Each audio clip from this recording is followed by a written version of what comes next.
The roof. The roof. The roof is on fire. The roof is on fire.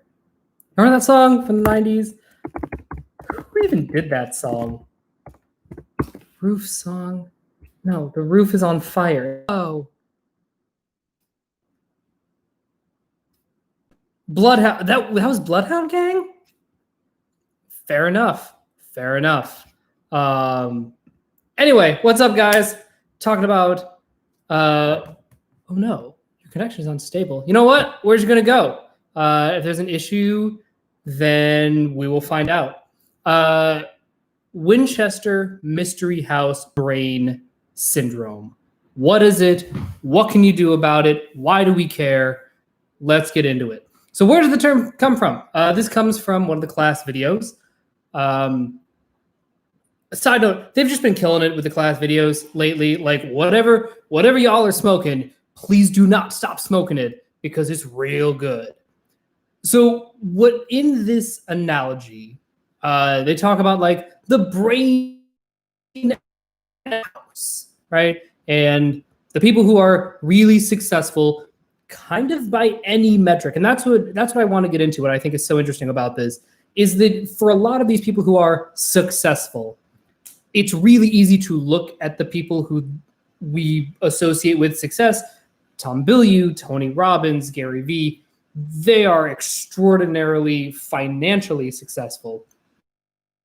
And it's very Oprah, right? It's very easy to be like, yes, but are they full of heart? Are they successful humans and people? And, you know, by and large, kind of. This is not just like this works in the business world and makes you a terrible human who is a fucking sociopath, right?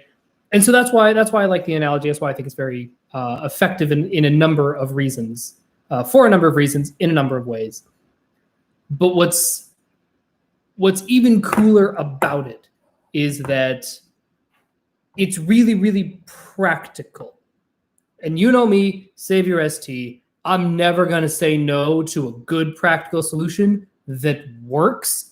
I'm going to say no to a practical solution if it sucks. But if it's a practical solution that works, give me that shit. Give me that shit.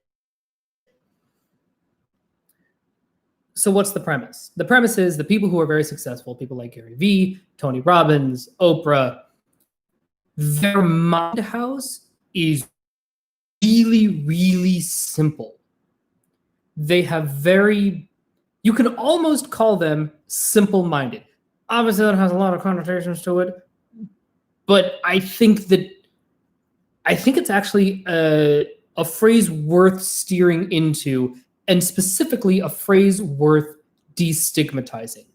It is so easy in the academic community, scientific community, self-growth community, personality, like psychology community. I think that it's really easy to fetishize complexity. It's really, really easy to be like, yes, well, he's brilliant and eccentric and he has all of these crazy ideas that barely hang together in this fucking Rube Goldberg-esque. And I'm like, boy, do I not give a fuck. Because here's the thing. In reality, the Rube Goldberg machine is not sustainable. It's not sustainable. You cannot live your life. Like, Rube Goldberg machines are great thought experiments. They're fun for like an OK Go music video. That is the perfect place for a Rube Goldberg machine, is in an OK Go music video. That's great. They do a fun little thing. It's like a little experiment. They get the timing really precise with the SI and it's great. I love it for 3.5 minutes. And then I move on with my life because there's no way that I can sustain that level of complexity. I just fucking can't. Because here's what ends up happening. If you have Rube Goldberg brain, Winchester Mystery House brain, whatever you want to call it, because the more moving parts there are, so the moving parts, the complexity, like the amount of maintenance it requires scales exponentially not linearly. So, you know, 3 things does not mean it's 6 times more complex. It means it is 8 times more complex. If there are 4 moving parts, it does not mean it is 8 times more complex. It means it is 16 times more complex, right? And it gets really out of hand really, really, really quickly. And so people like, again, I'm just going to use Gary Vee because that is who they used in their video. So to keep the matchy match.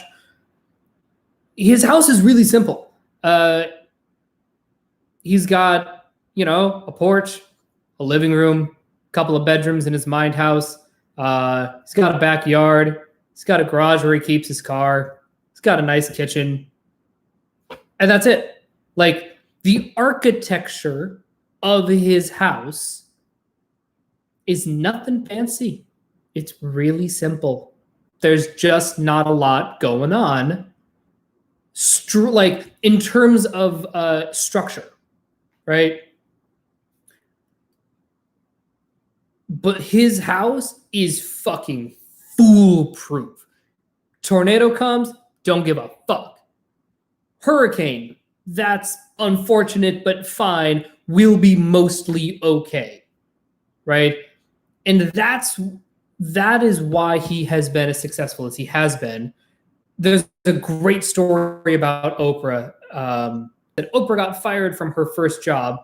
And the typical anecdote is, man, they were really stupid to fire Oprah, or Michael Jordan got cut from his basketball team. Who would ever cut Michael Jordan? You know what? I want to find, because it's such a great quote. Leslie Jones, Oprah got fired. Let's see if I can get this. Should be in image form. Here we go. Right? They were like, it must have been a huge mistake to fire Oprah, right? She says, you can achieve your dreams at any age. Did you know that Harrison Ford was 30? At 30 was a carpenter. Vera Wang didn't design her first until she was 40. Even Captain Crunch first joined the Navy at 50. That's funny. You got to throw the joke in. All I'm saying is you youngins are running around here trying to be somebody when you don't even know who you are yet. You know what happened to Oprah at 23? She got fired. Imagine firing Oprah. And the way the bid is set up, looks like Colin Jost.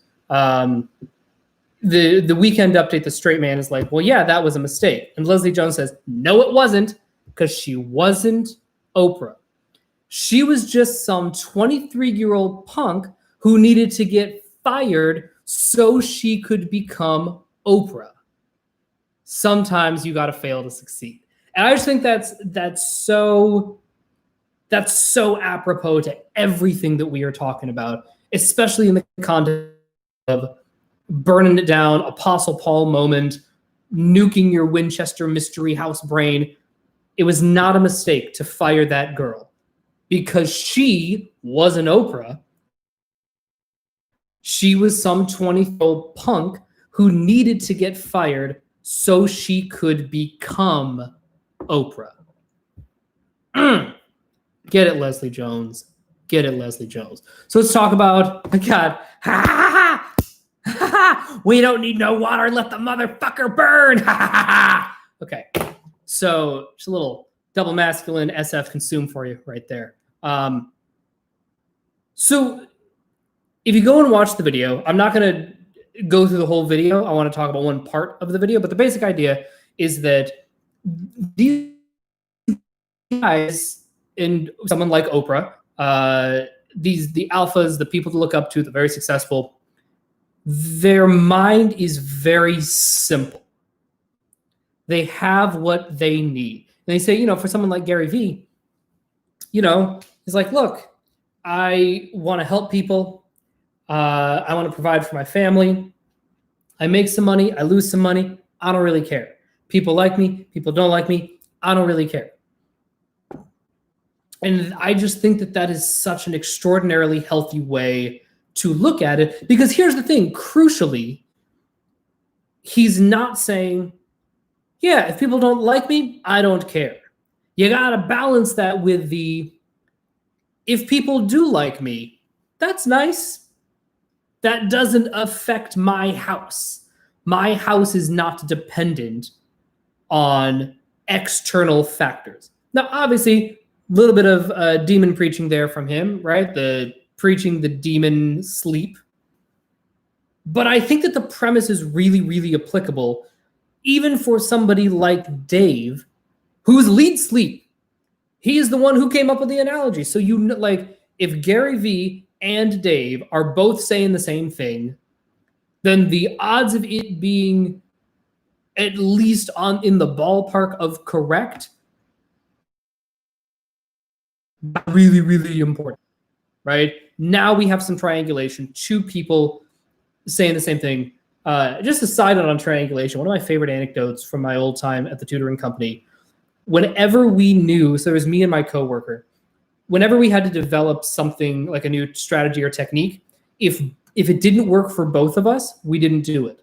Why? Because even though we were both master tutors, whatever, I only worked with 16-year-old gossip girls, and he only worked with 16-year-old Boston jock dudes. Two totally diametrically opposed cohorts, learning styles ostensibly, right? And so you need, so like, but if we're like, yeah, I do that. Oh my God, I do that too. Okay, well, clearly this is applicable across the board, right? And that's what I'm always looking for in these sorts of analogies. And what's nice about Dave and Shan is that because their function, or they have the same functions, but their animals are kind of swapped and they're doubling up on different things. If they come to a similar conclusion of like, yeah, no, that seems correct, then I think that we can fairly trust it and invest time in exploring it and seeing if it's worthwhile. So they have a really simple mind. They don't get flustered by things. And the reason that they don't get flustered is that there's not a lot to fluster. You can't like we talk about somebody being unflappable. Well, here's the thing. If you're Mr. Octopus Brain and like trying to do a million fucking things and have a really complicated, fragile house, yeah, wind is gonna fuck you up. If you have, you know, and again, that's not saying that you need a small house, but you need a simple house. You need a house that is structurally sound. And oftentimes that ends up being pretty simple. Look, I know that like real estate is a very hotly contested subject here in America, especially, but very, very few movie stars. I mean, like like big time movie stars, right? Very few of them have mansions. Very few. Clooney has a mansion, right? And that's because he's George, whatever I don't care, right? He and Amal they're living their best life. God bless them. But like, I remember there was a story when you hear about somebody buying, a $4 million house, right? That's only because the LA real estate prices are just stupid. These people are buying like 3-bedroom houses, a 4-bedroom house. Like, they're not going nuts. And obviously, look, don't get me wrong, a 3-bedroom house is huge, certainly by my standards. Like, I'm in a 1-bedroom apartment and I'm doing great. Like, I'm chilling. We're good for now. This is not the end game, but I'm good for right now. I don't need more than this. And I'm thinking about like when I make squillions of dollars or however my life turns out, when I do end up buying a house, when I do end up being more established and being settled and putting down the roots and the boop and the bop, what do you actually need? Like, really, what do you need? My my childhood home that I grew up in, it's a 3-bedroom house. It's just a 3-bedroom house. There are additions to it. There's like a couple of there are like 2 living areas. There's a dining area, right? Like it's been in the family for years. We've added on to it. We've built storage units and this and that and whatever. Sorry, 1, 2. It is a 4-bedroom house. I apologize. But the 2 bedrooms upstairs are pretty small. but it's not. And I'm like, I don't even know what I would do with this house. Like, that seems like a lot. Obviously, we needed the bedrooms, kids growing up in there, whatever, running around, people come to visit, people come through town, whatever. But like, that's that to me is like the upper limit of what I want my mind house to ever look like. Like, once you get into like 4-bedroom territory, now it's like, okay, but hang on a second. Do we need this? Do we need this? Can we turn one of these bedrooms into an office? Can we make this a little more practical? Right? So all of that said, let's talk about what the Winchester Mystery House looks like. This is awkward. I can't post comments during the stream. I can like post things in chat, but you have to Google Winchester Mystery House floor plan. Just Google it. I'm going to bring it up just so that I can refer to it. Winchester House blueprint, that also worked. It is a fucking mess. And it started as a really simple house, but these weird fucking add-ons got put onto it, and it just doesn't function as a house. Leaving aside, like, now here's the thing. The ghost shit makes sense to me. That's fine. I am totally fine with stairways that go to nothing and like doors that open into wall. Like, that weirdly makes sense to me. I'm cool with that. If you got a couple of staircases to nothing, doors into walls, I got no problem with this, right? I got my ghosts, you got your ghosts. The ghosts do not obey our human laws of physics. Let them do their thing, right? I am not here. That is a conversation between you and the ghost. But I'm talking about the actual physical bones of the house. You don't need that many rooms. You don't need that many rooms.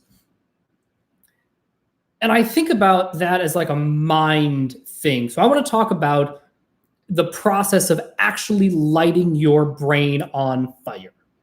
If you have Winchester Mystery House brain syndrome, right? How do you actually light it on fire? How do you get rid of it? So step one, you got to recognize this house cannot be saved. You have to burn it to the ground, start over. You still have the land, right? But the rooms, they got to go. Got to nuke them. And they talk about a couple of ways to do this in the video. They say you can either do it all at once or you can do it piecemeal. So I'm going to sort of talk through what I did to nuke my own Winchester Mystery House brain. It took a while to actually do it. I don't think that I finished the nuking process until I'm going to say the end of June.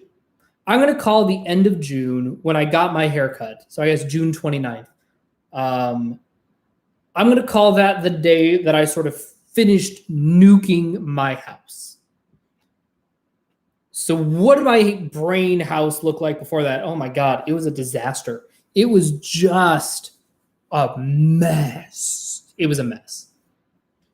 So what happened was I didn't realize how many rooms were in my house and how many rooms were being neglected because I was so all in on working, drinking, partying, paying bills. That was it. That was my life, right? I wake up, I go to some auditions, I tutor in the afternoon, I maybe do a little admin work at my tutoring company.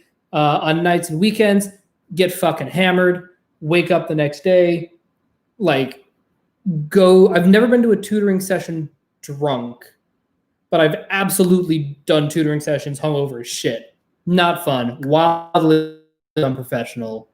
Don't do that. But I would absolutely be riding the train from New York up to Connecticut and like getting a sausage, egg, and cheese on a Kaiser roll with ketchup and a large, huge coffee from the deli in an effort to sober up before I got off the train because the parent was picking me up and I didn't want them to see me as hungover as I was. Hi, I had a drinking problem. That's what this shit looks like, right? I was doing all of the things.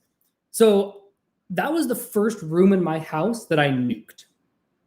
And that decision was made for me in the sense of I had a near-death experience where I almost walked in front of an oncoming subway car at 3 a.m. And I woke up the next day and I was like, do I like being an alive human? Yes. If I like being an alive human, can't drink anymore because clearly, if I keep drinking, it's only gonna get worse from here. Like, I'm not gonna magically get better at drinking at this point. Like, I've had 10 years of drinking experience. I'm not gonna be like, I know how to drink responsibly now. No, motherfucker, you are not. That's not how this works. You don't get to do it anymore. So that was the first room that I nuked. So, again, follow the analogy here. There's the entrance to the house. Then there's the drinking room. And the drinking room was attached to the socializing room, the sex room, and the professional development room, right? Like going to actor meetups, industry mixers, meet and greets, whatever, right? And also like for my tutoring company, heavy drinking culture there. Twice a year, we'd have these massive parties where we would just get wrecked. And that was a big part of the office company culture that I loved for, the first 7 years that I was doing it. It was amazing. Or 6 or 7 years, right? It was great.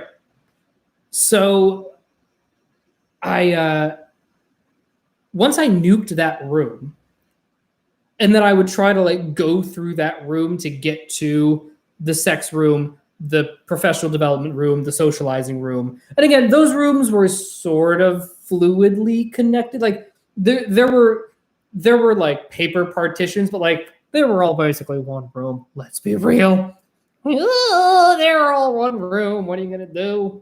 Fuck, if I can't go through the drinking room, I have to now go out and around. I have to go around the drinking room to get, because I guess there's another entrance on this other side that I've never used before. So I guess I can go through to there. But then I have to walk through all these other fucking rooms and I can't get there in time, or I have to make an enormous effort and plan out how to get to the room. No, mess. So that was the first thing that happened. Is I was like, that room got just nuked. It evaporated off the face of the planet.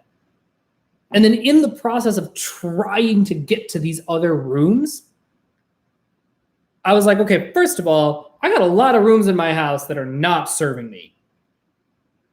And then I discovered the home gym that I've just been neglecting my entire life. That was there. That is part of the foundation of the home. I have all this equipment and things and mental energy and athleticism and inherent fucking masculine sensory that just wants to bro out. And I'm like, oh shit, you're actually connected to this room. And I started doing that. And I was like, okay, I like this room. This room is dope. Okay, wait a minute. This room needs to be the center of my house. I really like this room. This room is the shit. And so then I was like, you know what? Let me pull out this blueprint. And I pulled out the blueprint of my Winchester Mystery House brain. I was like, holy shit. Oh, fuck. Oh, boy. Okay, so... Okay, gotta nuke that and that and that and that and that. And so the way that I did it is I started small. I started by nuking things sort of on the front. I started nuking the newest rooms, which was nuke my relationship with my tutoring company, with my agent, with the musical theater community, with this friend group, with that friend group, right? Again, slowly starting to whittle it down. Part of this was me avoiding the thing that needed to get nuked, which is my relationship and tying my identity to being a New Yorker and to living in New York City. But also I needed to get practice nuking shit. I'm not good at...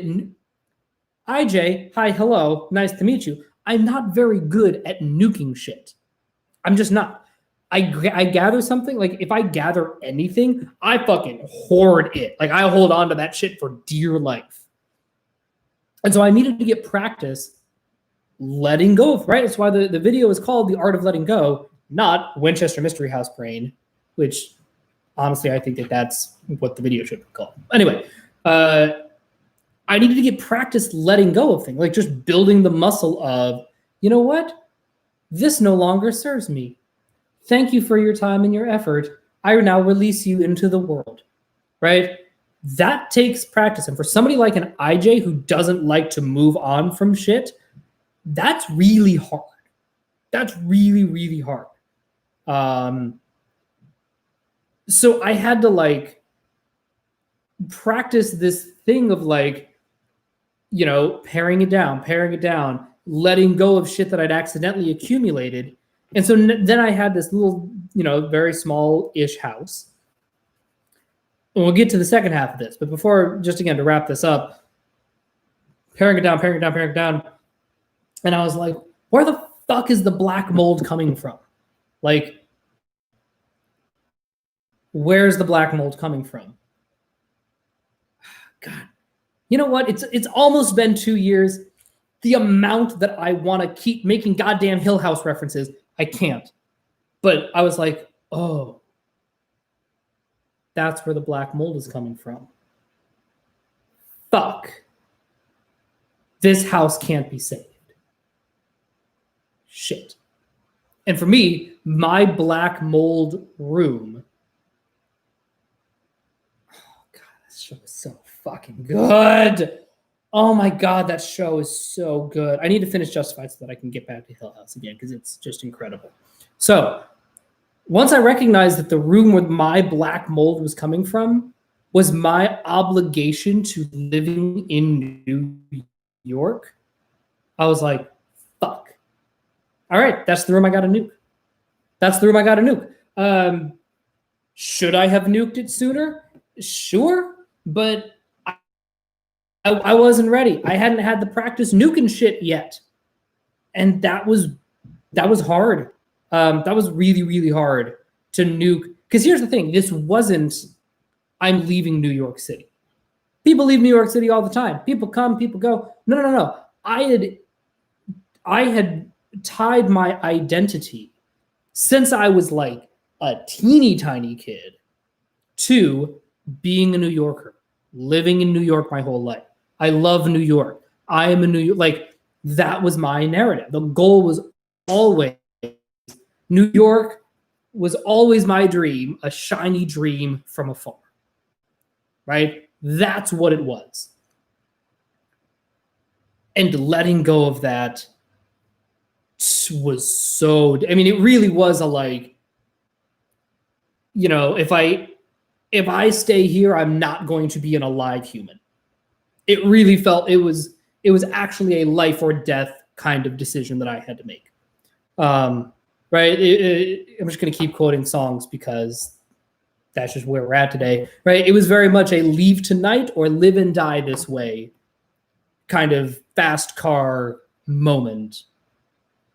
And I remember it was on the second Wednesday. I was a week and a half into my job at this corporate recruiting company. And that was the moment that I was, okay, goodbye. And I peaced out. And it was hard. I really don't want to undersell the difficulty of nuking the center house. But here's the thing. The rooms can come and go. It's the foundation that actually matters. And sometimes, look, for me, like the foundation was rotted.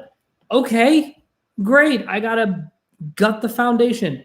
I guess that's what we gotta do. I don't want to do this, but that's where we're at. And I like being an alive human who eventually plans on thriving. So I guess that's the work I gotta do now.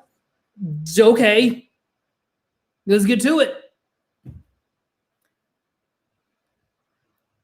That process of gutting out that carving out, being like, holy shit, the rotted wood and the termites and the mud, right? We gotta like clean this out. I can't do this part because like I don't have the the equipment to deal with this level of black mold, and like I don't want to get my hand caught in the fan, and it's a whole process to actually gut this out. But I can do some of it, and then I'm going to call in other people to like help me gut out my foundation, because I'm like, I just need help with this, right? I'm like really rebuilding from scratch out here on an emotional level. But what's cool about doing that is that once you do that, your new foundation, you're going to be so aware of, okay, how do I build this thing right? How do I'm laying brick by boring brick. God, we're just killing it with the songs today. Like, we're just laying bricks. And then if I see a brick that's a little chipped, I can go, is there a better brick? Let me use this brick instead. Ka-chunk. Or, you know what? I didn't lay that brick right. Let me try again. You pull it out, scrape it off, re-mason it, stick it on, scrape it off. Great. That's a good brick. Move on to the next brick. And really, you're just going, now you're building a house that has a real foundation that A, isn't rotted, but more importantly, that you know so intimately that A, you'll be able to spot rot quickly because you're the one who built your house. But also, you know, you're going to have this awareness of like, I know what happens when I ignore the foundation, when I don't call in the exterminator every 6 months, right? Yes, it is expensive to call an exterminator, but guess what? You know what's a lot more expensive? Nuking your fucking house. So these are your options. I would much rather call an exterminator every 6 months to come in and be like, hey, doing this and this and this. For instance, I work with a nutritionist. I started working with her at the end of January, beginning of February of this year, 2020. I mean, we met 3 or 4 times, made huge strides. I felt really good about the progress and the things, we're doing it. And then coronavirus happened, and I paused and I was like, look, I absolutely want to keep working with you. The world is really wild right now. I don't have a bearing on what to shop for. I appreciate all these fundamentals, but I'm not ready to like get back into it again. And she was like, totally get it. And then last week I met with her and I did a 2-week food log, and then we met, and she was like, okay, so here's the thing. I explained to her, I was like, there's been a lot of comfort eating. July was really stressful for me. This is what I did. What can I do moving forward to help mitigate this? Boom, boom, boom, whatever. And she was like, great, I totally hear you. A couple of like in like addition to the process, we were like, I don't care. You know that that's obviously not ideal, but I get it. Stress eating. I see that you were actively trying to make better choices than tons of Snickers bars. So like, props to you for that. From there, let's work on this and this and this. Here's how to roast some. Here's an easy way to roast some vegetables. Put it in a big Pyrex, cover it aluminum foil, drizzle with olive oil, put some seasoning on it, throw it in the oven for 40 minutes. Great. These are the things that, you know, I sort of knew, but just needed the reminder, right? And that's how I sort of see this sort of like 6-month calling the exterminator, right? You know, sort of like the basic maintenance of your house, right? You're like, I trust that the structural integrity is just primo, but shit happens, life happens, things rot, things get ignored. More importantly, it's a lot easier for me to now see if somebody is like trying to tell me that I need to put an addition on my house for no fucking reason that I don't need. It is much easier for me to A, be like, I do not need that addition. Fuck you, goodbye. But more importantly, I can be like, look, totally get it. Maybe that addition is great. Maybe it is not. I am working on like my living room and my bedroom. So those things take priority. Once I finish the living room and bedroom and kitchen and bathroom, once that is under control, then I am happy to talk about, putting a gym in my mind house, putting a voiceover studio in my mind house. Right, things like this. That can and should and will happen organically.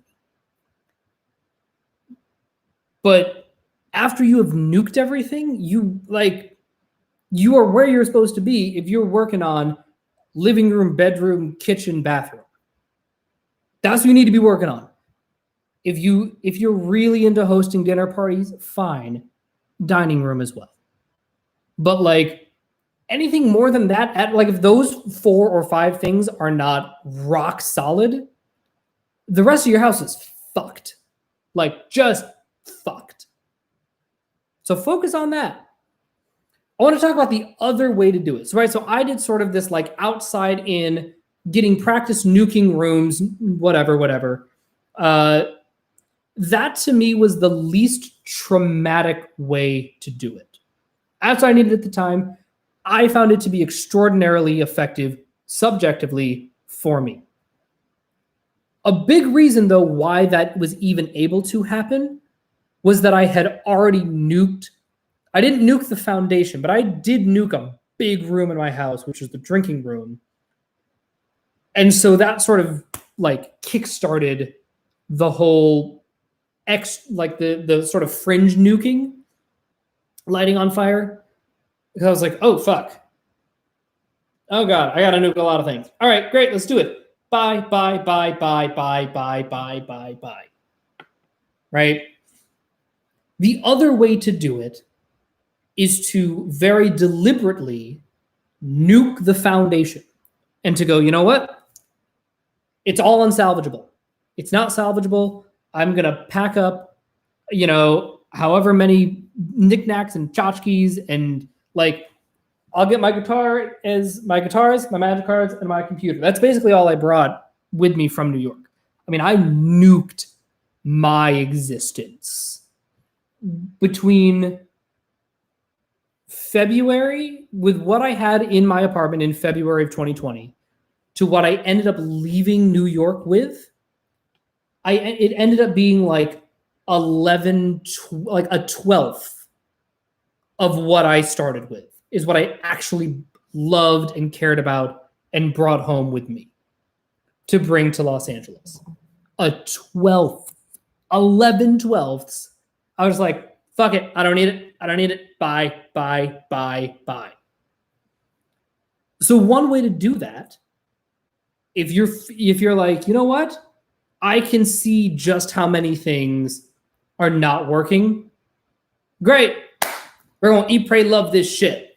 Nuke the foundation, start over. That's doable.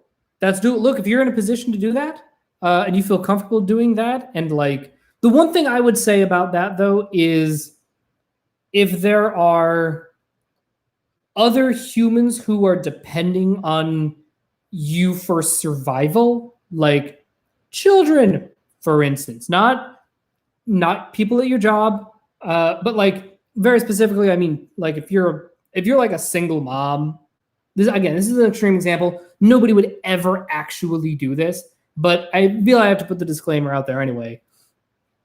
Like if you're a single mom or a single dad, and you're like, you know what? I have to live my best life. Great. I'm leaving my children and just like fucking off to the ends of the world. Like, no, that is too far. You have taken the analogy too far. But like, I think that we can nuke a deeper level than we think. Whether it is the city you live in, long-term relationship, right? These are things that feel really foundational. They're not actually the foundation. And if they are the foundation, they're not the land that you own, right? Because you still got that plot of land. That's yours. Do whatever the fuck you want with it.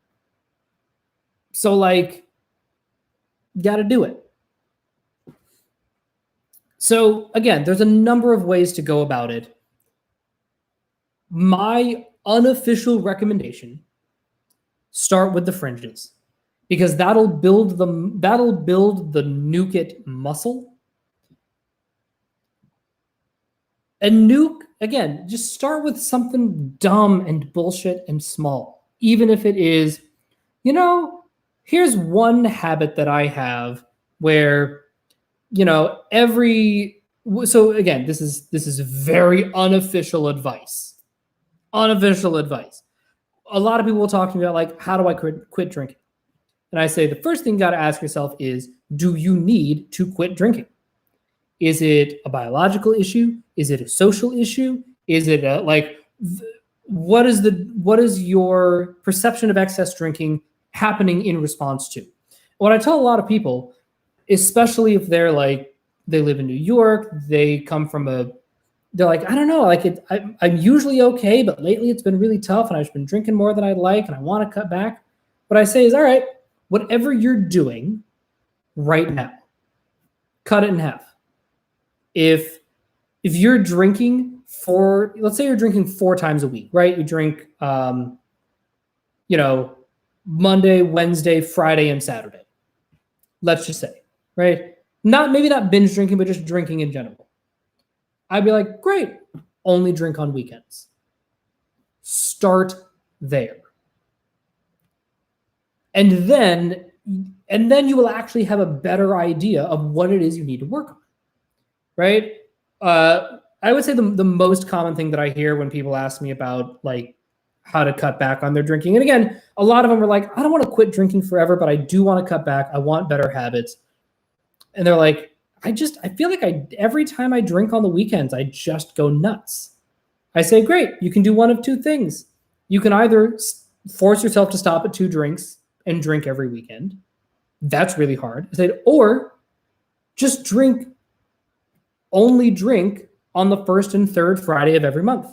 1st and 3rd Friday, do whatever you've been doing. On the other ones, be entirely sober. See how it feels.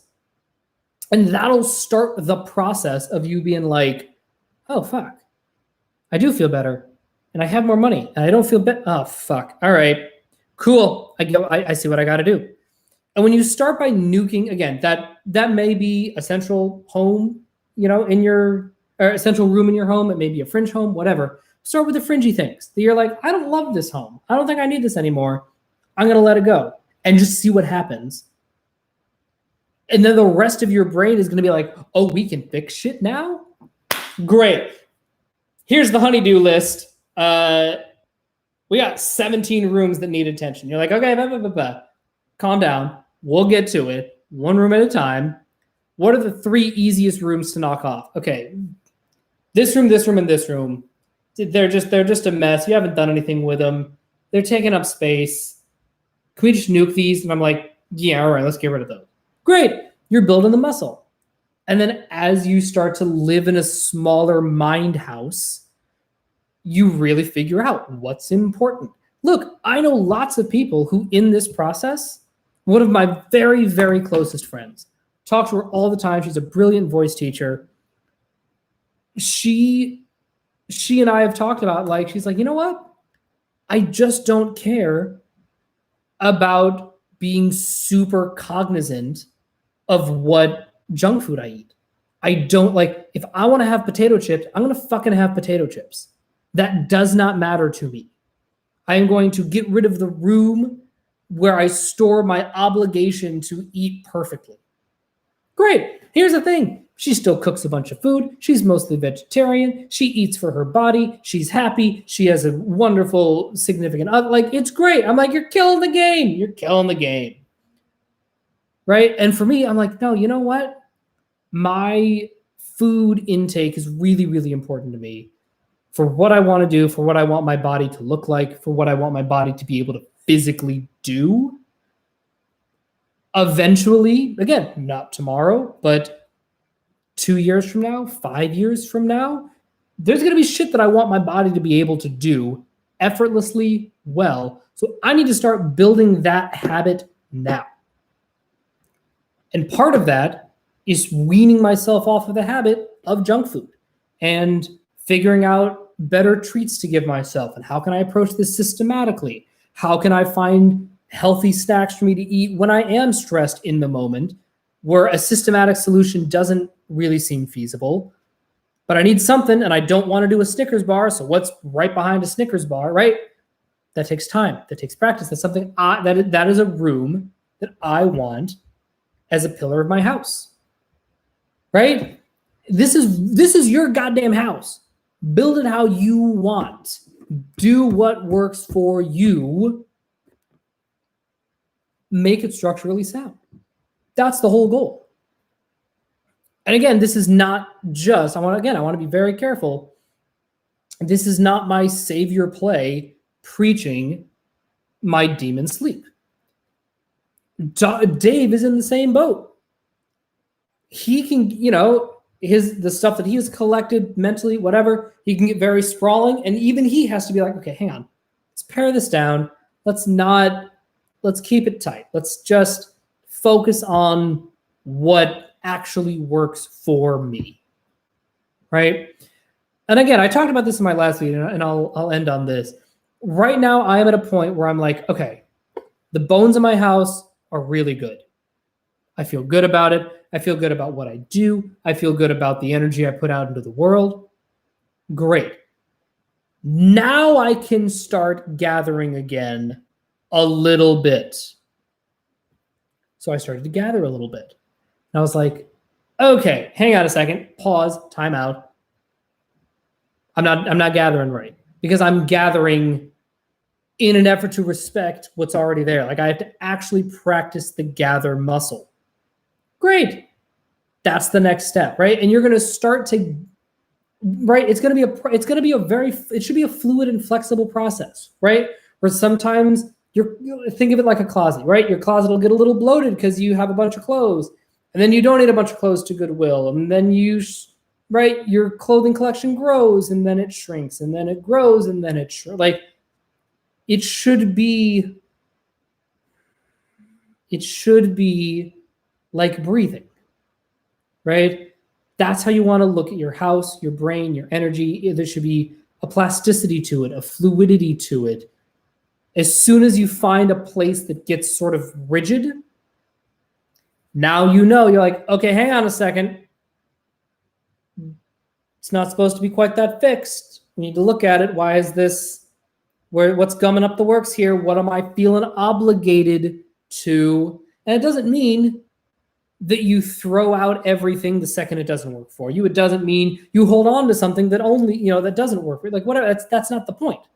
The point is to be able to frequently check in with yourself, your belongings, the people around you, the people who care about you, your food intake. Like, it's just the checking in and saying, hey, let's see where things are at.